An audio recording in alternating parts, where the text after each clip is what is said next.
18 minutos em Natal, você está ouvindo o programa Explicando a Bíblia. Hoje o comentário é através da instrumentalidade do irmão Gilmar Clayton, com quem já está a oportunidade.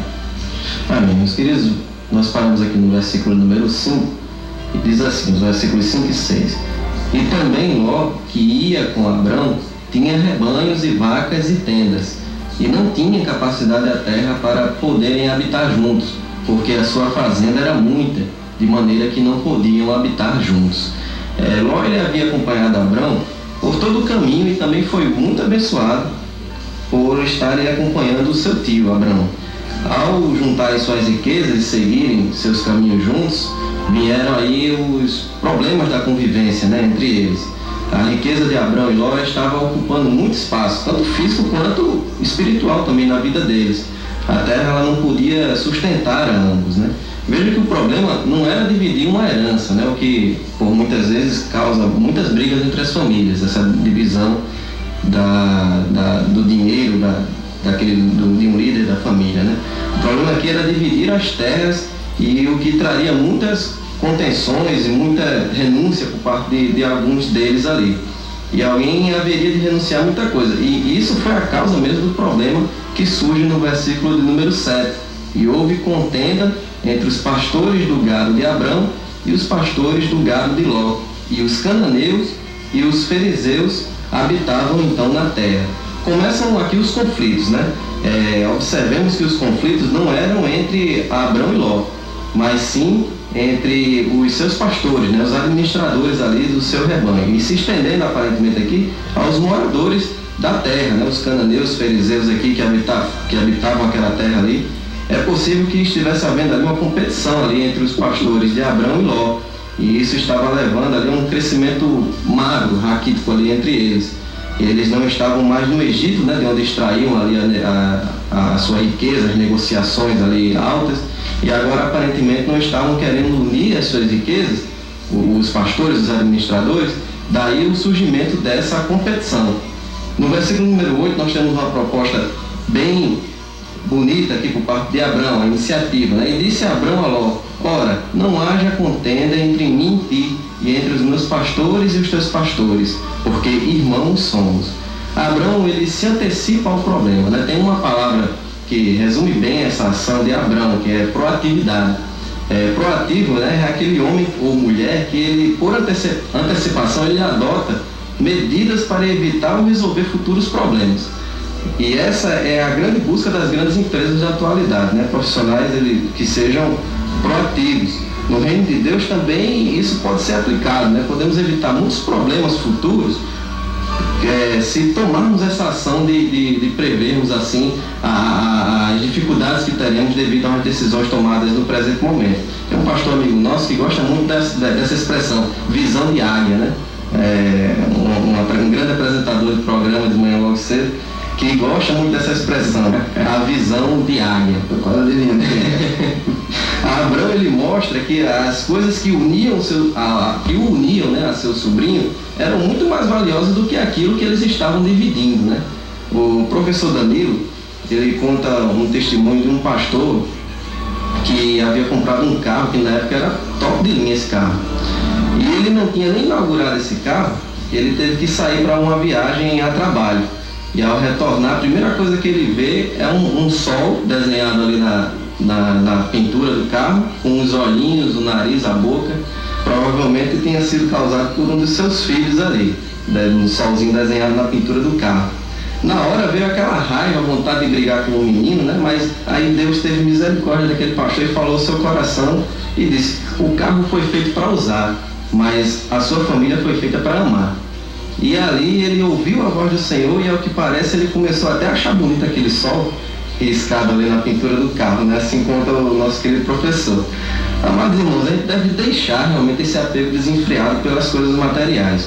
Eu estou falando isso aqui, mas eu também preciso fazer isso. É difícil, vem aquele sentimento, eu batalhei tanto por isso, mas nada é mais importante, meus irmãos, do que a paz em nosso lar, do que a paz em nossas casas.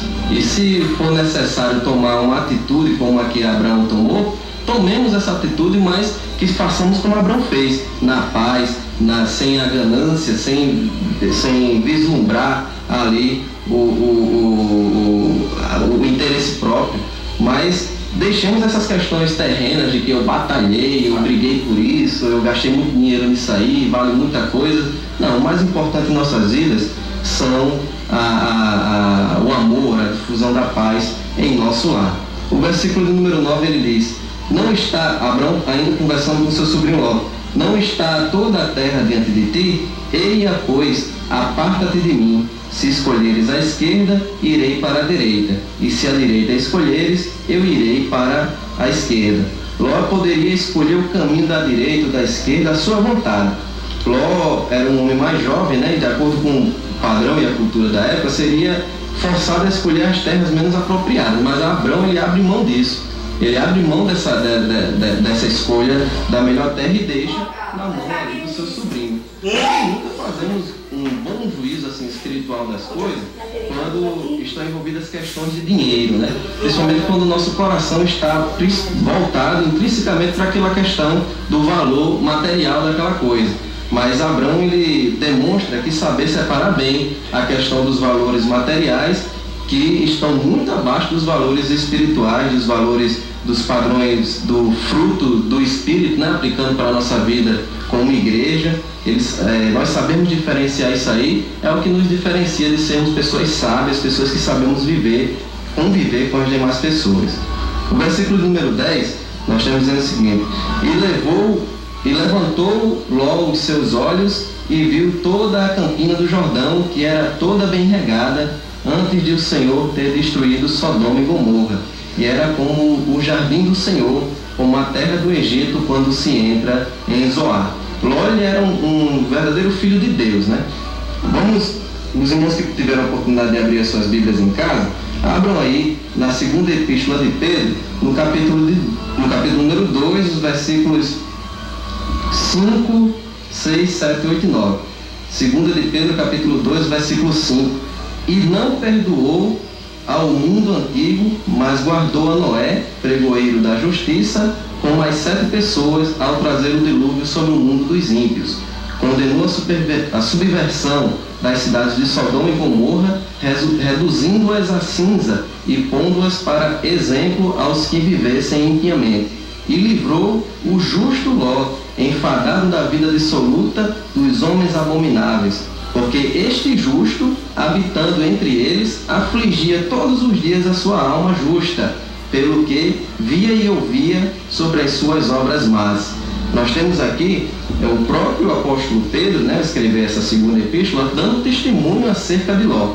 O fato de sermos crentes e buscarmos uma vida de justiça não nos impede de agirmos em alguns momentos movidos pela carne ou pela vista, né, como foi o caso de Ló aqui. Ló ele escolheu terras cuja a beleza e a fertilidade eram comparadas mesmo aos jardins de Deus, né?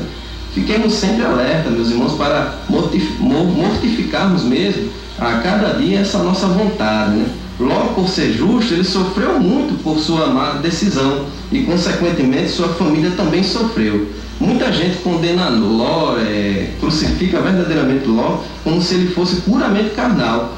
Mas a gente deve tomar cuidado com esse tipo de julgamento, pois em nada nós somos melhores do que ele. A Bíblia chama ele, a própria Bíblia, o chama de justo, e isso está registrado aqui como um alerta para nós. Por mais que estejamos na igreja, por mais que estejamos nessa busca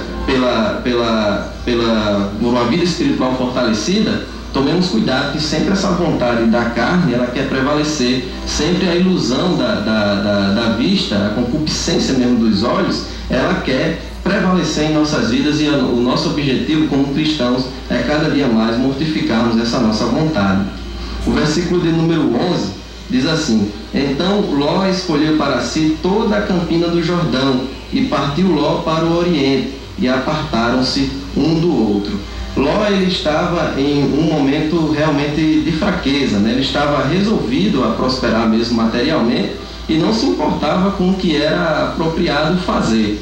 Sobre as consequências dessa decisão de Ló, fica para os capítulos seguintes, né, essas consequências, mas eu gostaria de explorar aqui a questão dessa separação. Abrão e Ló, eles tinham estado juntos por longos anos, mas agora chegou o momento, o tempo da separação.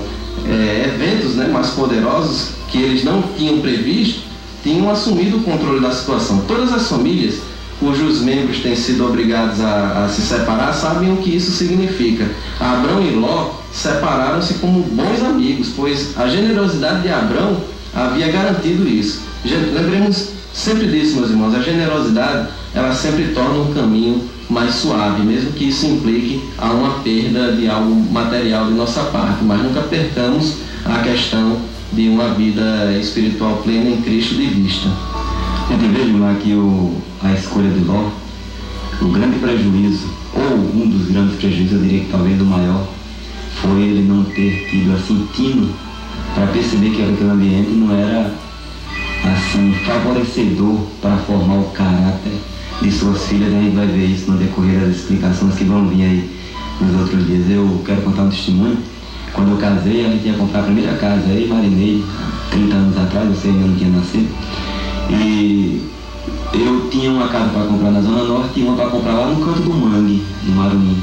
Não que fosse um ambiente que eu não amasse, pelo contrário, foi que eu nasci e criado lá e tenho muito apego pelas pessoas e gosto muito da forma simples daquelas pessoas viverem. Porém, naquela época, não sei como está hoje, não era um lugar muito aconselhável para se criar uma família. Por mais que a pessoa prezasse pela prudência, pela fiscalização, e a sua mãe, ela deu estoque. Quando a gente foi decidir, aí eu optava por lá. Eu gosto daquelas pessoas, tanto que final de semana eu sempre estava lá. E quando eu fiz a proposta, era o mesmo preço das duas casas. Ela disse, não, todos os dois cantos são bons, agora a gente precisa ver o ambiente que a gente vai criar os nossos filhos, que a gente nem tem ainda. E a minha ajudadora tem me feito muita raiva também nessa vida. Ela, graças a Deus, deu essa dica maravilhosa. Meus queridos, não vamos ouvir como ela na audiência. Olha o cara mesmo puxar os carretéis. Vamos ouvir com os tiros Chile, Carvalhais, Amor de Deus.